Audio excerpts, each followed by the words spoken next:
ఇది చికెన్, అల్లం వెల్లుల్లి పేస్ట్, జీలకర్ర పొడి, ధనియాల పొడి, మిరియాల పొడి, నిమ్మరసం, ఉల్లిపాయలు ఇలా పొడిగా కోసేసుకుని,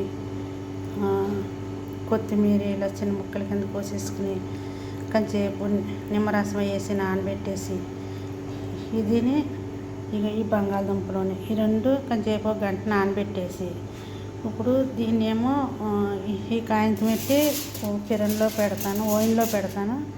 ఓవెన్లో పెట్టాక ఇదేమో పైన మూకుడెట్టి ఈ నూనె వేసి ఫ్రై చేస్తాను. ఇది ఫ్రై అయ్యాక సూట్ తిరిగింది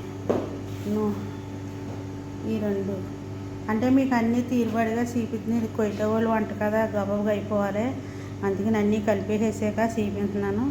మళ్ళీ ఇంకోసారి చేసినప్పుడు ఏమేమి వేసానో తాజీగా చూపిస్తాను, సరేనా? ఆయిల్ మాత్రం ఈ ఆయిల్ వేస్తాము. జీలకర్ర నూనె అని ఈ నూనె మాట వేసేది.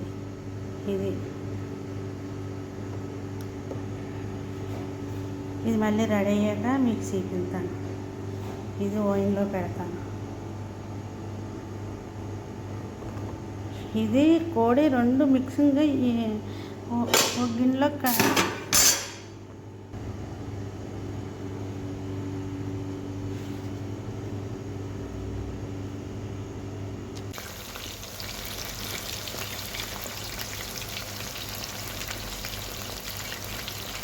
ఇలా నూనె ఎక్కువ వేసుకోకూడదు. ఇలా నూనె తక్కువ వేసుకుని ఫ్రై చేసుకోవాలి.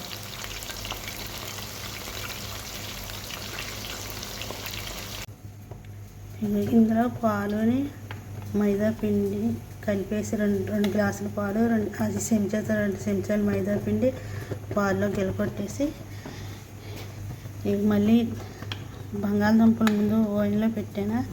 మళ్ళీ తర్వాత ఏమో ఫ్రై చేసిన ముక్కలు ఈ బంగాళదుంపలు ఓవెన్లో పెట్టినట్టు ఇలా ఉడికిపోయినాయి కదా, ఇలాగా మళ్ళీ పెనంలో పెట్టాలి, ఓవెన్లో పెట్టాలి. పెనం అంటే మీకు తెలియదు కదా, ఓవెన్లో పెట్టాలి.